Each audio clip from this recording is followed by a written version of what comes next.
You're listening to the RFP Success Show with 8-time author, speaker, and CEO of the RFP Success Company, Lisa Verhurick. Tune in each episode to learn what today's capture and RFP teams are doing to increase their win percentages by up to 20, 30, and even 50%, and meet the industry trailblazers that are getting it right. Let's get started. Welcome to the RFP Success Show. I am Lisa Verhurick, your host and founder of the RFP Success Company. Today, we're talking about whether you should build or buy your internal RFP team. So obviously, this podcast is meant for those companies that are just breaking into state government or, really federal government as well, just breaking into the RFP space, or you might be expanding a little bit on what you've been doing. And you're looking at those big companies that have a proposal team of, 6, 10 people and wondering, is that where we're going? Is that what we should be doing? And we get this question a lot because what we do is, we end up being the outsourced arm for many companies. So we get a lot of people asking us, well, why should we hire you versus why should, maybe building internally? So I want to answer that question here on this podcast today. And the answer is that illustrious answer that we all love so much. It depends. Oh, I know it's an annoying answer, but it does depend.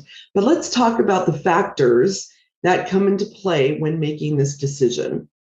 The first thing that we want to look at is volume. What is a volume of RFPs that you plan on bidding on?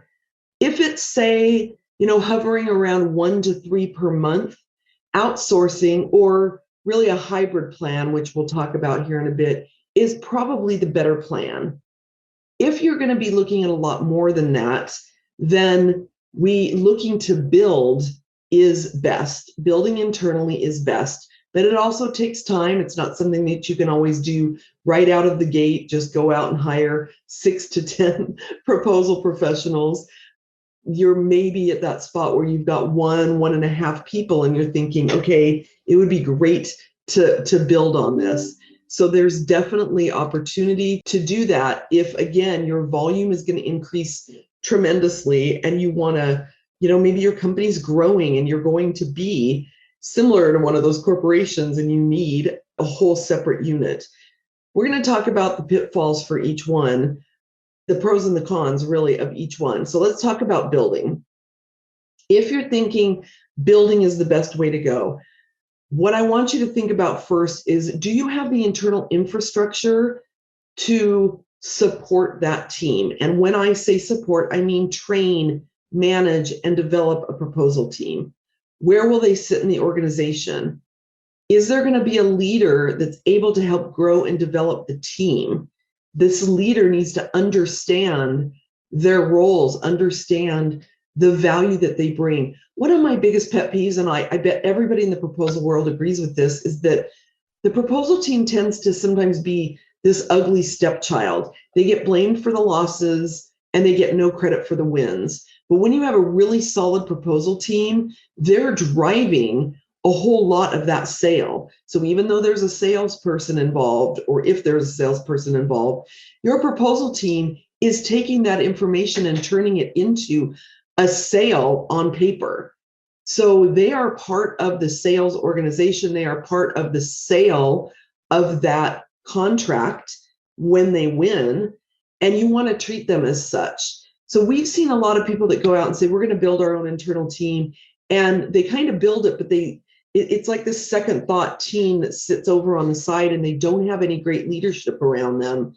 You've got to have the leadership that can manage that kind of a team and build it out appropriately. All right. Second thing on if you want to build is, do you have the investment to build internally? Right. And it's not just about the salary. So yes, you need to pay them well. Yes, you need to give them, they're going to get all the same benefits, total comp, of course, but it's also the training and professional development component, as already mentioned, but that does take an investment. Are you going to hire a professional proposal manager as a key role? But then do they have anybody internally to network with and help them grow their skill sets? If they don't, and you don't give them external professional develop in the way of, say, APMP, which is the industry association, and a way to network with other professionals, that could result in turnover. They're going to want to grow their skill set. They're going to want to have professional development. So do you have something in place for that? And you got to think about that from the leader of the proposal team all the way down to the editors or the graphic designers. So if you're thinking again of a team, let's say even a team of 3 to 4, you've got to have budget in there to make sure that they're continuing to get their education and their professional development.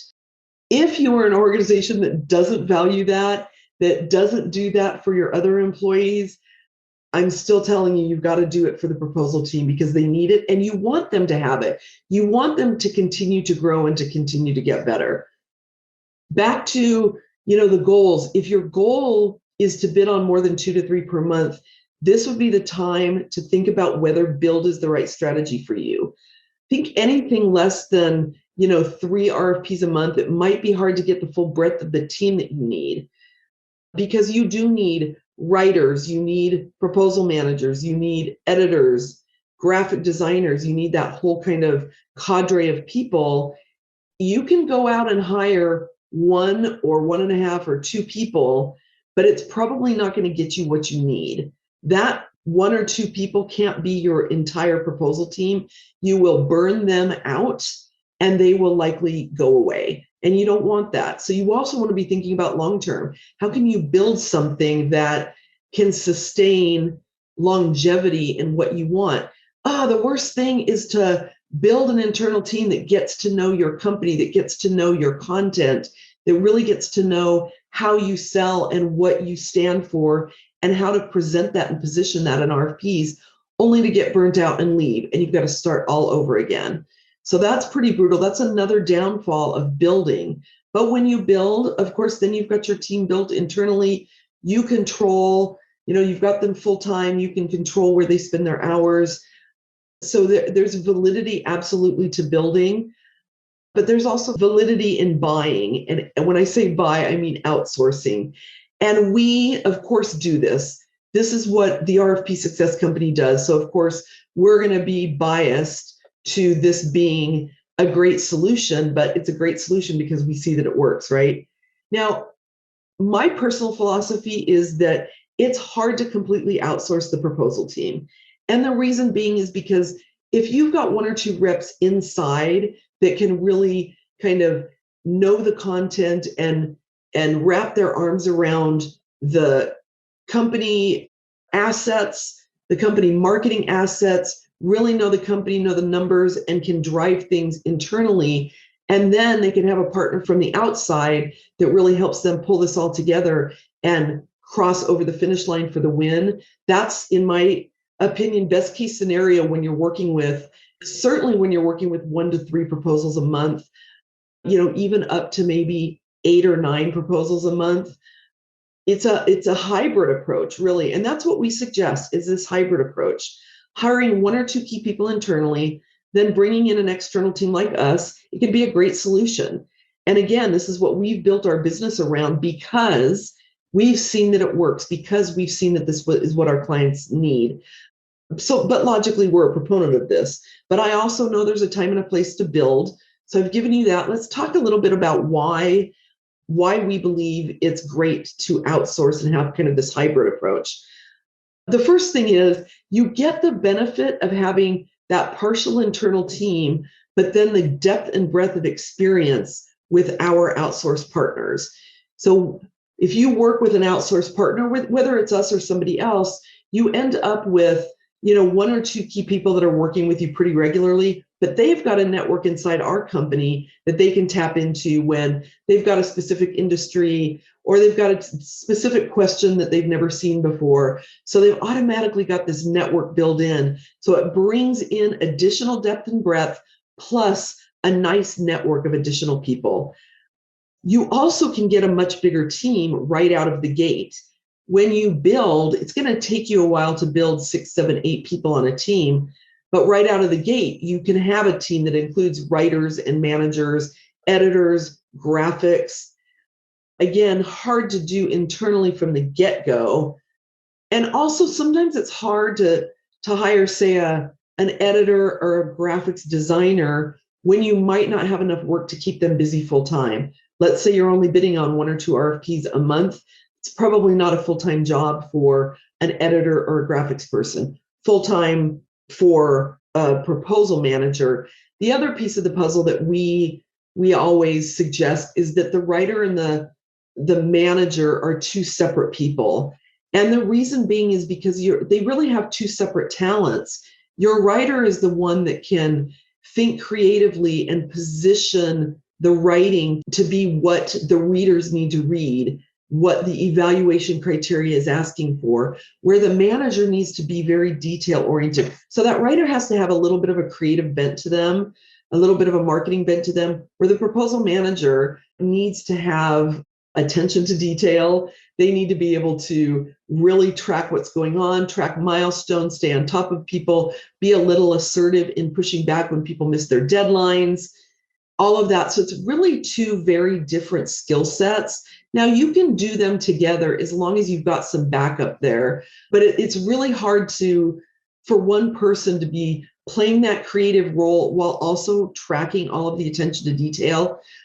Our brains just don't shift as easily between those 2 things as one would think. So we suggest having those 2 positions separately. So now you're looking at least 2 positions there plus an editor. So it can start adding up.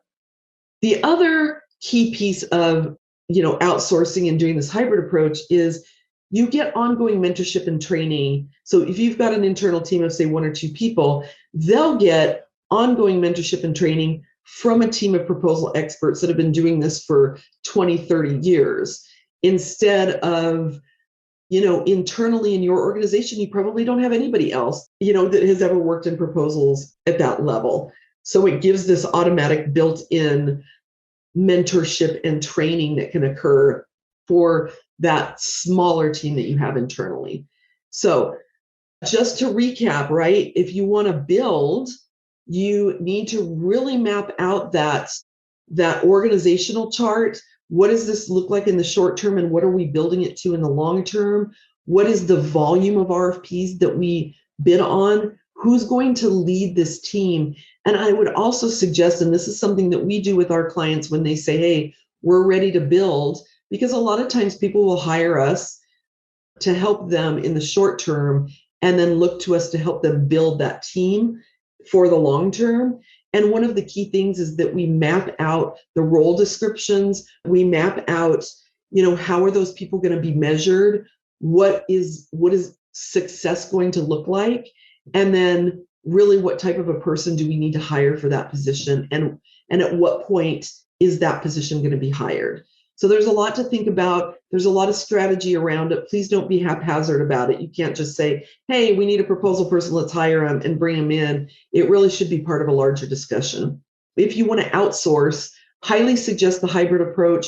Again, bringing in maybe 1 person, 2 people that can be the owners internally, and then they've got a whole team of people outsourced that really partner with them to get everything done. And we do this all the time, and it's a beautiful partnership when everybody's on board. It is a very beautiful partnership when we've got this internal team. They're taking the lead and taking charge on those RFPs, and then they're tapping into us for management, for writing, for editing, for graphics, whatever it is that they need. Or they're managing too, and we're managing too. So there's a whole lot of ways that we can do that when you are outsourcing and you've got that hybrid approach.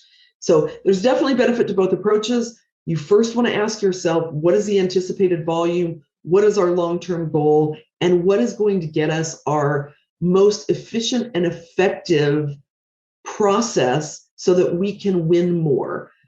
The ultimate goal is to win more RFPs, not to burn out our staff, not to just have butts in seats that don't matter. You really want to have that strategy for success for winning those RFPs. You can do it either way, but there is a strategy behind it. So if you have any questions, come out to LinkedIn, ask us some questions. Feel free to email us.